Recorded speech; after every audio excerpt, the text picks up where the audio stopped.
What's up, guys? Welcome to the first video of this channel. I don't even know what it's going to be called yet, but it's going to be uncut and unfiltered.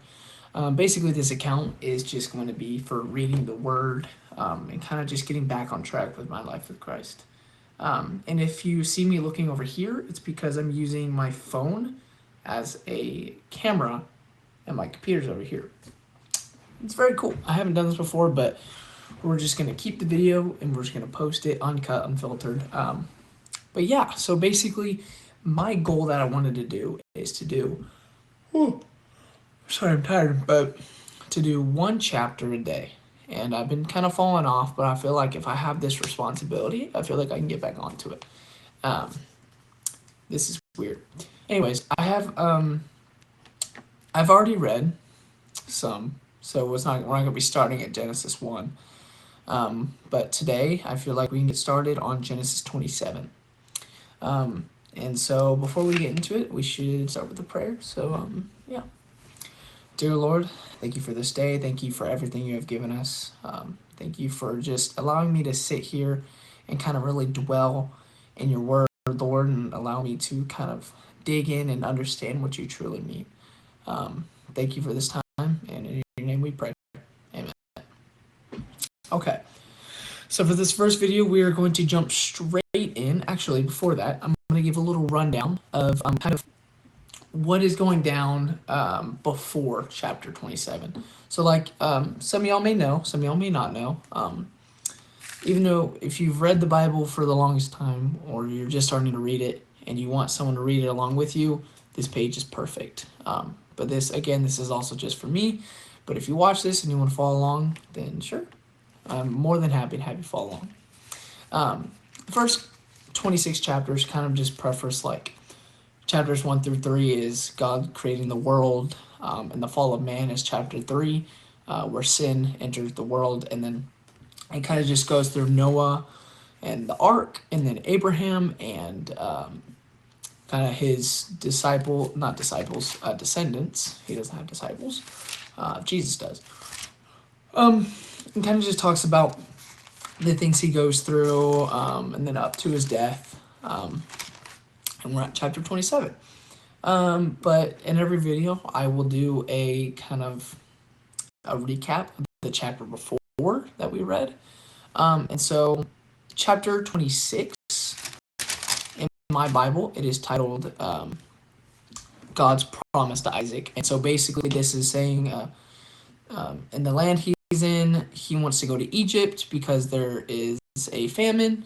But God is like, no, stay where you are, because I will bless you and I will bless the land just as I blessed your father. And basically he goes, settles in the land, and kind of gets in a little quarrel with Abimelech, but then they make an oath and a treaty. They dig wells, and then they again have quarrels. It literally says quarrels. That's why I said with the king and the people, because the water is theirs. And so he's getting a little upset, but then they meet up and they're like totally chill. And they name a well that is finally theirs. They name it Sheba. And that's why the city called Beersheba is called that. And that's pretty cool. But yeah, so we're going to jump into I'm tired. Genesis 27, Isaac blesses Jacob is the name. And so kind of a rule or kind of a couple things that I'll just lay things out. If you have your Bible, great. If you don't, you can follow along on your phone, or you can just listen and kind of gather what I'm trying to say. I have a pen and I have a highlighter, obviously my Bible. I have a study Bible, which means it has little kind of margins on the side so I can take notes. And so that's what I'm going to do. If you have a notebook, then I totally recommend you getting that out, because I will kind of go through and talk about some important pieces in the chapter and kind of what stuck out to me. And you can also write down what stuck out to you and kind of what calls to you. But and in these chapters, there's some where you can't really see in my Bible because of the angle. But I don't know how everywhere. Some chapters are kind of just like, again, I'm tired, man. It is currently, well, my watch could turn on. Sunday, the 25th of January, midnight. Um, but yeah, some of these chapters don't have a whole lot to talk about, but they have a whole bunch of history. So you may not write as much, right? Going through some of these chapters. But no matter what you write, you're still reading the word and you're still getting into it and you're still understanding it, which is the most important part. But yeah, so kind of just a rundown is we'll read it and then I have these little notes at the bottom. Um, wow. I have notes at the bottom and kind of little interesting, facts, like I said before. But yeah, let's get straight into it. Also, I have the ESV version, the ESV Studying Bible. I don't know if you can see that, Journaling Study Bible.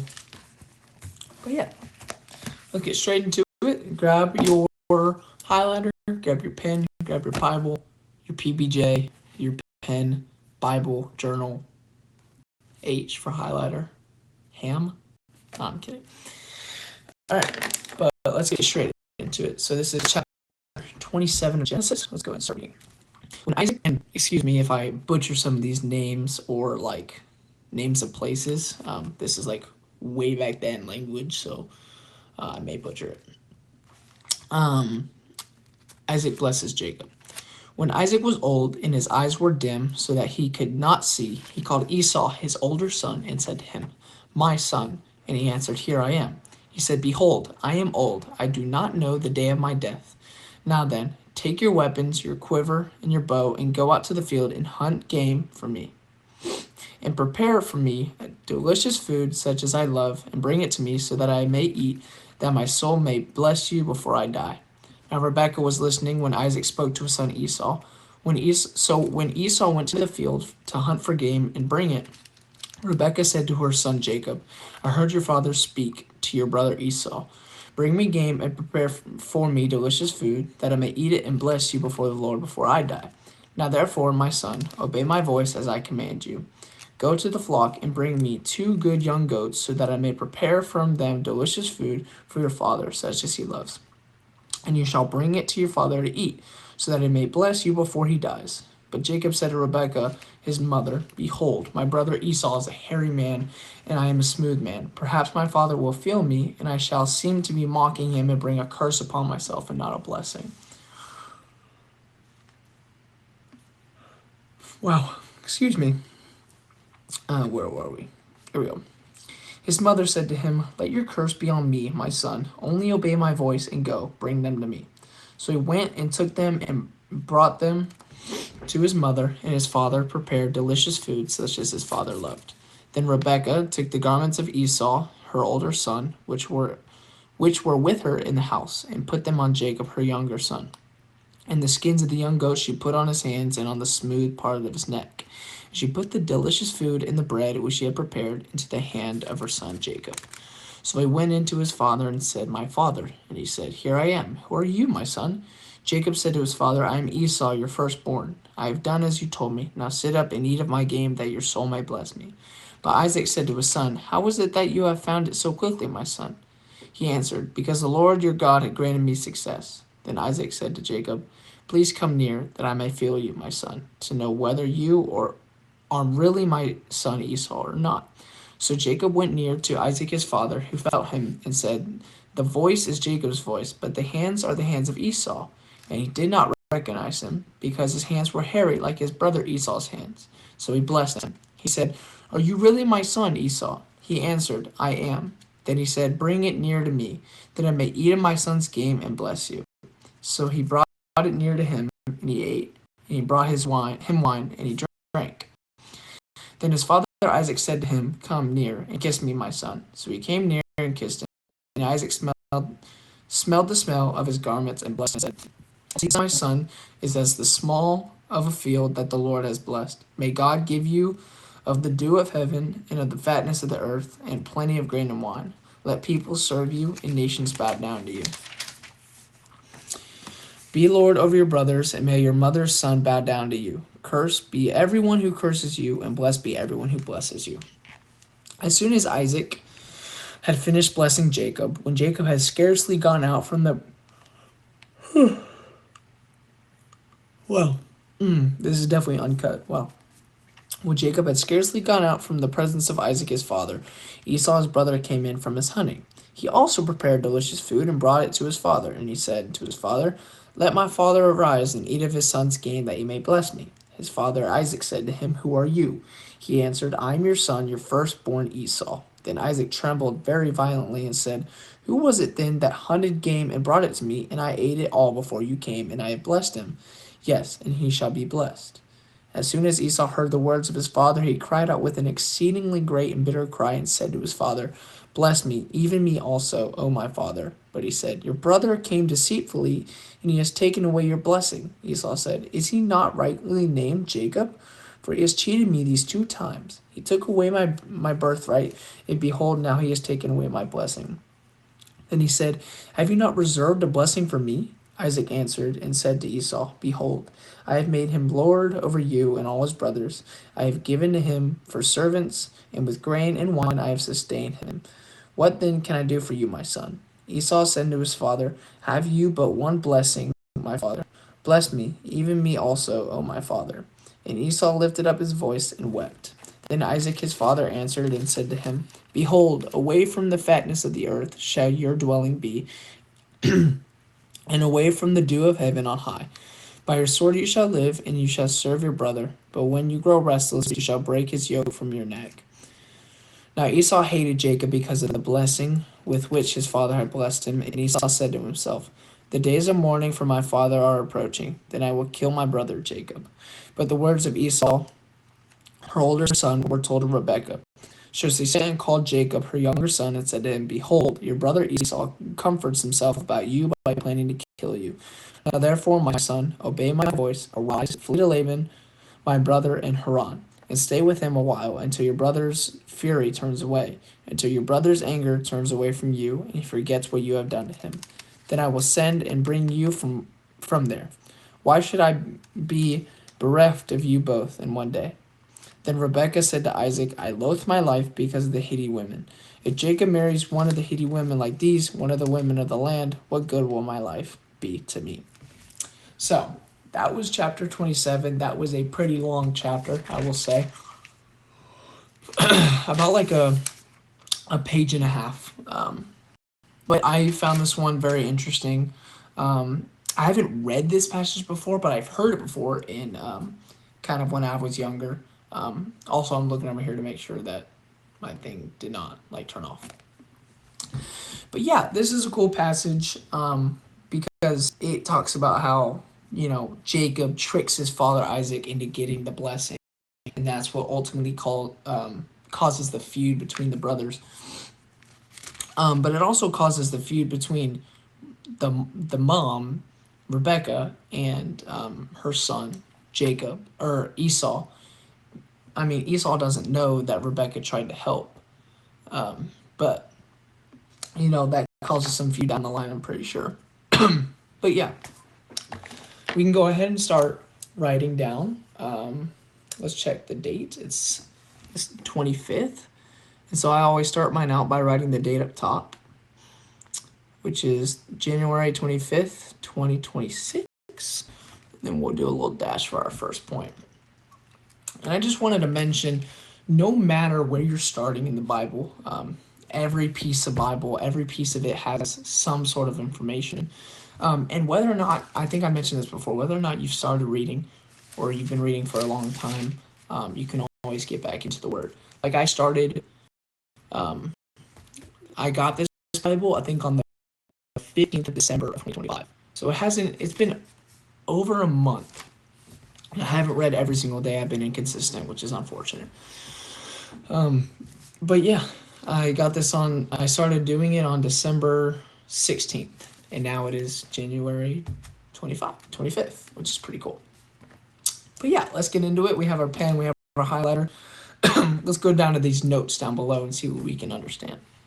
So for verses 1 through 2, it says, Isaac decides it is time to bless his firstborn son Esau. Such blessings were seen as shaping the future of those blessed.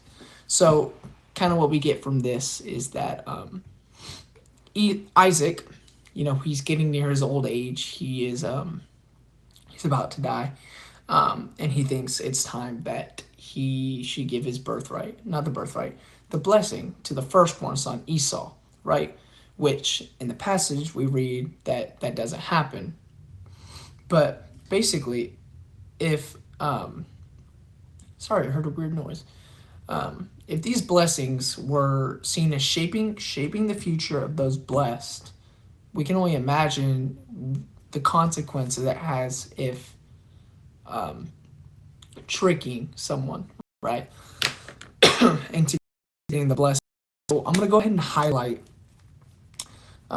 blessings we're seen as shaping the future, so kind of understand it and remember it. And kind of, I'm gonna write down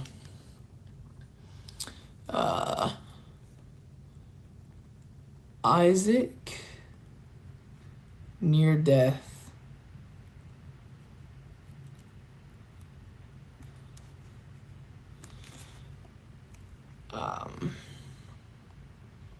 Gives a life-changing blessing.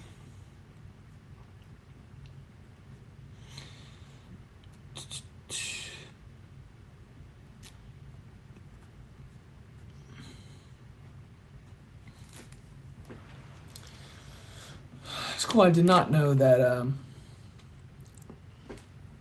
blessings were seen as shaping the future. So it's kind of talking about how any blessing you see in the future, or if there was one in the past, it kind of you can see that blessing throughout different chapters, which is cool.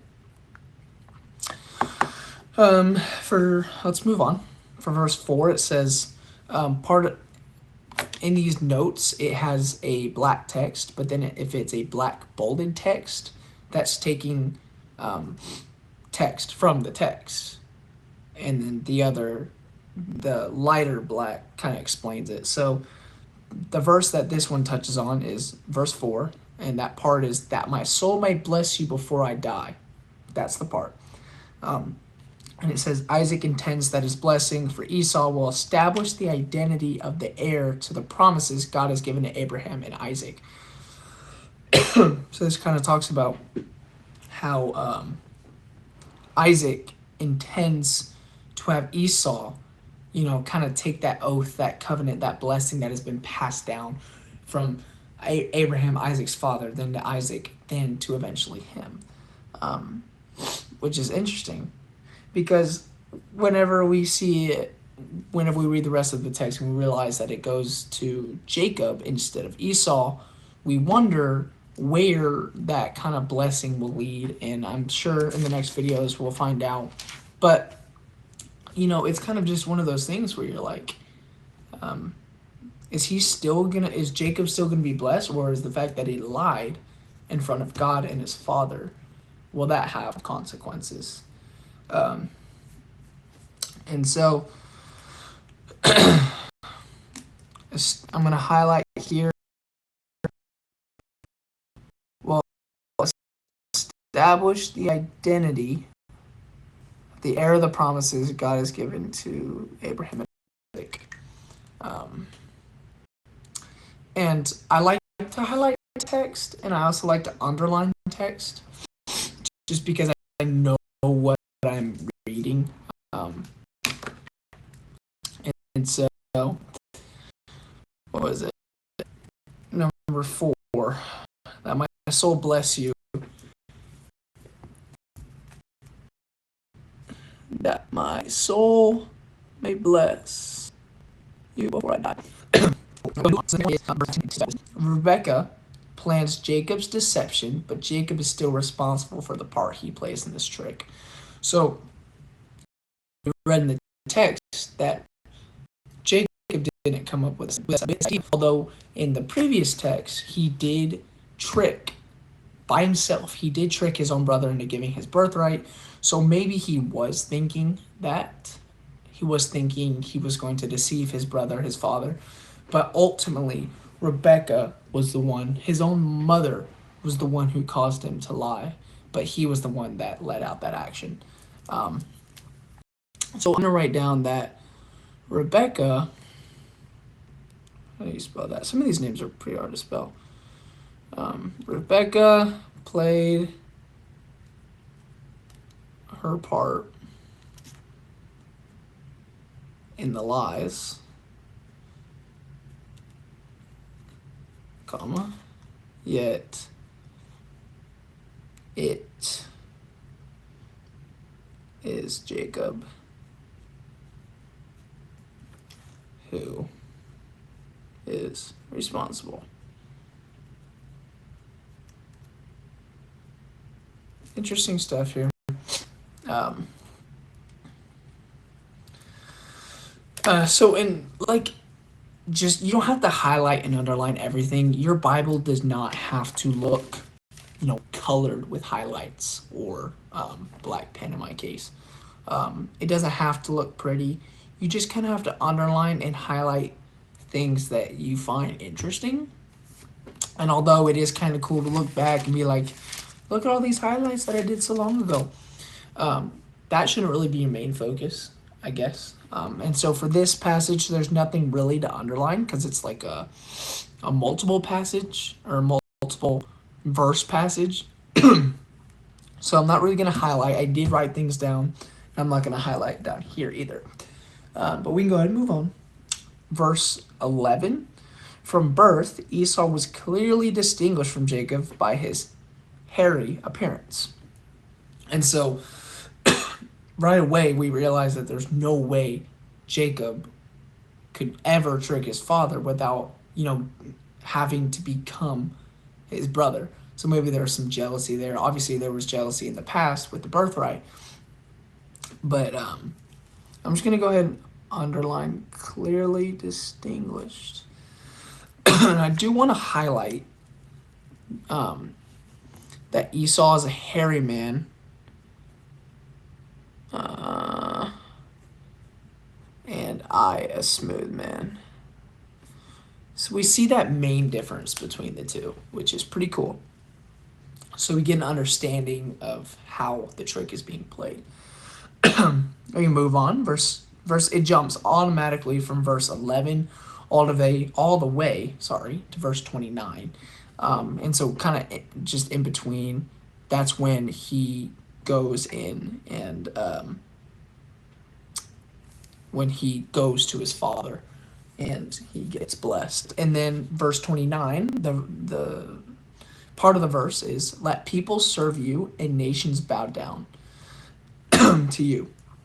And then it says, Isaac's blessing for his firstborn goes far beyond material prosperity.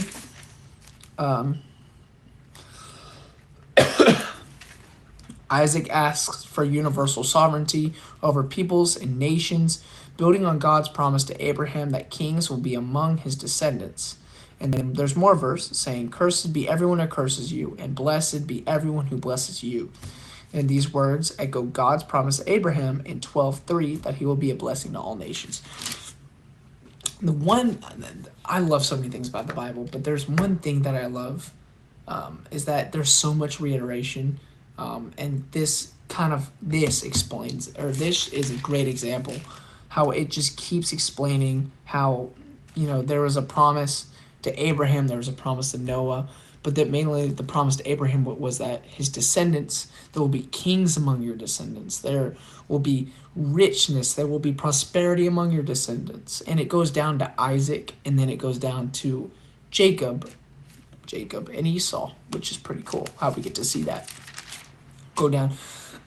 But just a little side note here. I think each page ish has like a little like history lesson.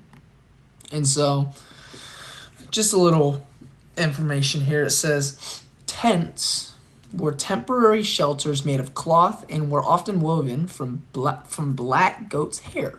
The tent was held up by ropes and poles. Most tents were rectangular in shape, Because nomadic families moved often, they had little furniture. Tents still provided housing for nomadic peoples living in the Middle East today. Some cool little history there. No need to write or highlight or to write notes on that unless you really want to. I feel like since I only have a limited amount of space here, I'm not going to.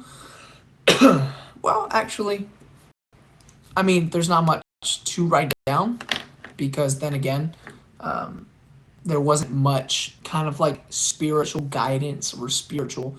It's kind of just a history lesson here, you know.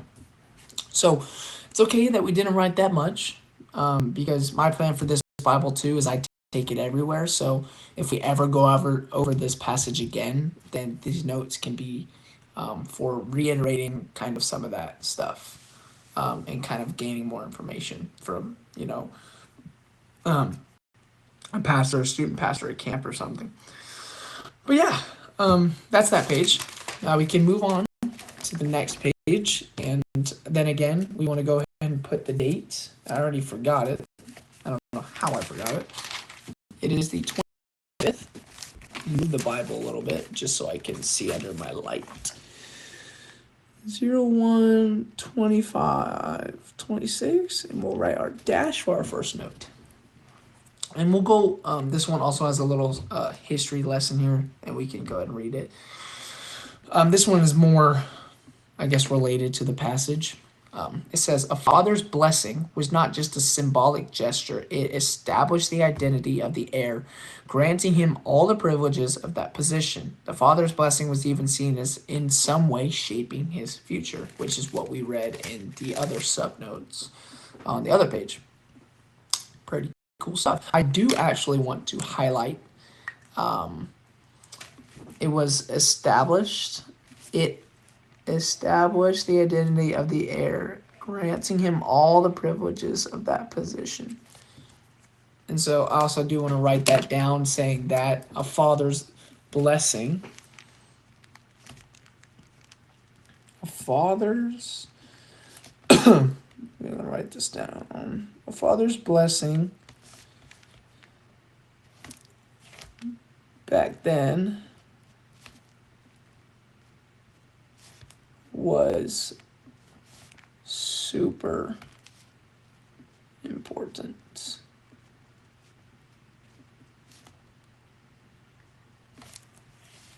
And shaped futures.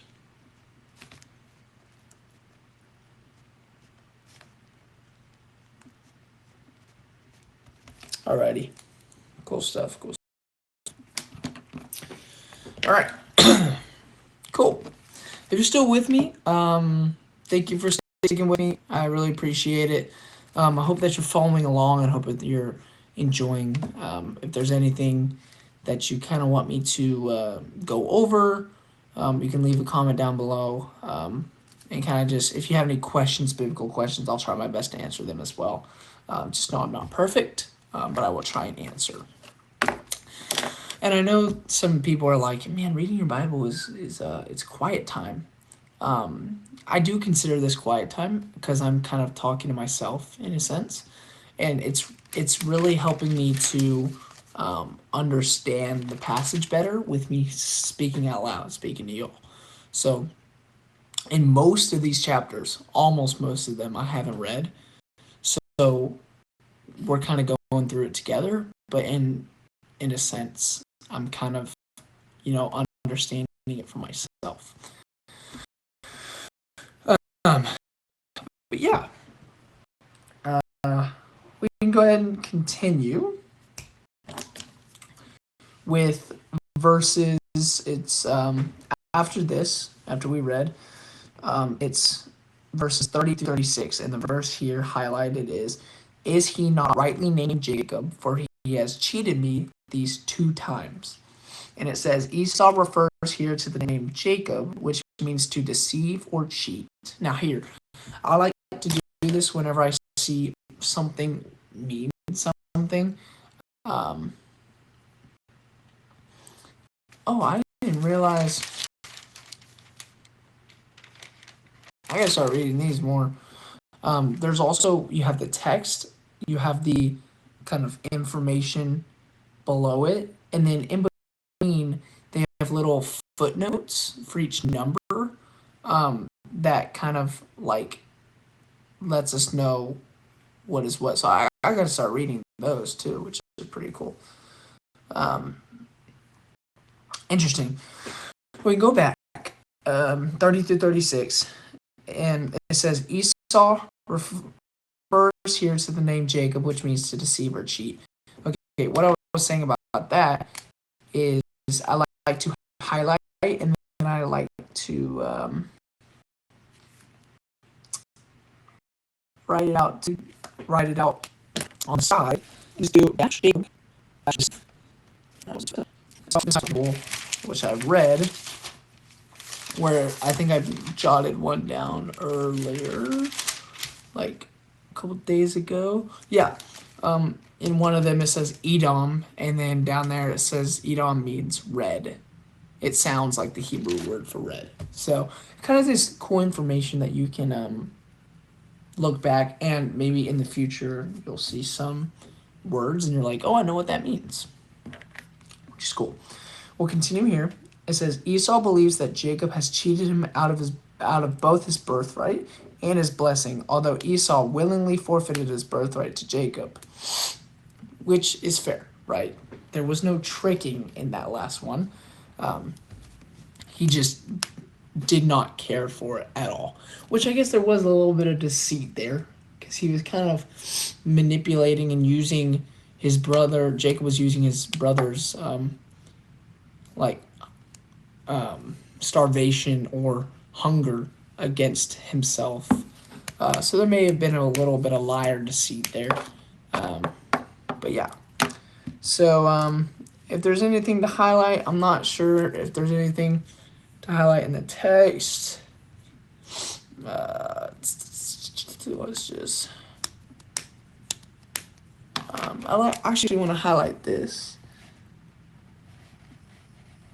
Kind of that plead that Esau does, bless me, even me also, oh my father. Kind of just that one last plead. Although Isaac just gave the blessing to Jacob, Esau still is holding out hope for another, and kind of wants a blessing too. But yeah. So verses, we only got 3 more things here, and it says in verse 40, the verse given is, you shall break his yoke from your neck. And this is a long one. It says, although Jacob has been given authority over his older twin brother, mind you, since Jacob was given authority, that would have been Esau if he was not cheated out of his own blessing, right? Esau will eventually free himself from his brother's control. A little foreshadow there. Esau's descendants will settle outside the promised land to the east of the Jordan River. They will eventually control Seir, which is later named Edom. And what does Edom mean? Red, right? Did I just say that? That's a crazy pool. Yeah, Edom means red. Interesting. Cool. I will jot this down, saying since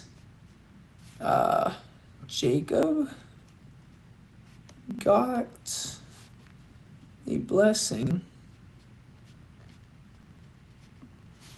comma, he reigns or governs or controls his brother.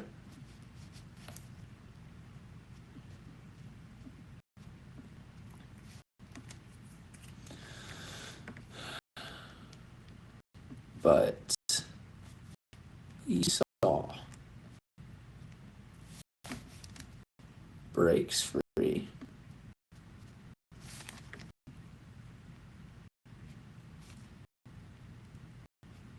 And gains freedom / control. Because we don't know. Doesn't tell us yet that he gains control.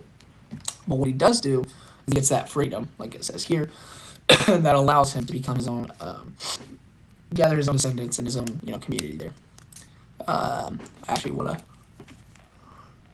put that notes. Just a remind, I did, next to the word Edom, I did dash red. It's just interesting things there. Now, verses 41 through 45, the key verses here is, I will kill my brother Jacob. Well, and it says, when Rebekah learns of Esau's desire to murder Jacob, she encourages Jacob to go to her brother Laban in the northwestern Mesopotamia, Haran, which is, it's really weird. You help your son, your youngest son, Jacob, go and practically steal the blessing away from Esau.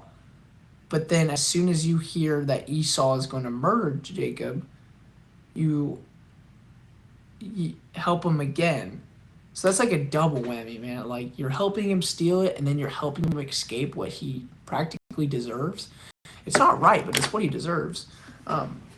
Which is very, very wrong. But she encourages him to go to her brother Laban, which was mentioned earlier in chapters like, I think 26, 25, when it talks about when Isaac went to go marry Rebekah, and it kind of talks about the brothers there for a little bit. But nothing really to highlight. It just kind of reiterates the passage. Yeah. Last one here is verse 46. The Hittite women, Hittite, women is the verse there, and it says, Rebekah is probably referring to Esau's wives. See, he has multiple, he has two, because at the end of chapter 27, no, at the end of chapter 26, he says that he marries two Hittite women. Although she can mean Hittite women in general, she may have raised this issue with Isaac as a reason for sending Jacob away. So, I mean, that's kind of complicated to comprehend there. Is she sending him away because of the murder, or because of the fact that Esau is a bad influence with marrying Hittite women? Because it does mention that she doesn't want Jacob to marry Hittite women, but could it be a combination of both? See, we won't know. That's one of those questions where you kind of have to infer or get someone with more brain development, just more wisdom for this passage. But yeah, that's that. There wasn't much to highlight. There wasn't much to underline or write there, just because it is just a story with some history behind it. But yeah, that is chapter 27. Thank you so much if you watched this far. This is my first video, Uncut. And if it goes well, and if I'm feeling about like making another video, then definitely we will keep going. But yeah, I really hope you enjoyed Genesis 27. And I really look forward to making another video about Genesis 28. That is when Jacob is going to Rebekah's brother. So we get to see his journey and what that means, and what goes on. But yeah, I hope y'all have a blessed day, blessed night, wherever y'all are. I mean, whoever's watching. And if you do like it, I really would consider subscribing. This is really to help me get back in the Word. But if you're struggling like me, you really want to get back in the Word too, kind of having these daily chapter reads can be helpful to lift out of that. And yeah, if you have any questions, like I said before, drop them in the comments below. I'll try my best to answer them. But yeah, if you like this, please leave a like. Maybe we can get the algorithm to push this further. But yeah. Anyways, this has been super fun. I'm super excited for this channel to grow and to get more views. If you are watching this, I highly suggest to go on Instagram. I'll link it. I'll put it in the description below. I have an account with my friend named, it's called Faith Around the Block. And basically, I'll be posting little little I don't know what you call them, snippets of what chapter 8. I'm not going to go full depth, but it'll be like 30 seconds to a minute, just talking about the chapter, or either I'll do like a couple of chapters, kind of just giving a brief summary, and I'll post on there as well. And also there will be some funny videos. I'm going to New York on a mission trip this spring break, which will be videoed, vlogged, kind of seeing how God is moving in our lives and in the lives of others. But yeah, truly recommend following that. You can also follow me at I think it's Jack P Sanders 25. But yeah. Anyways, I don't know the name of this channel yet, but I will get back to you on that in the next video. Y'all have a good one. Good night, y'all.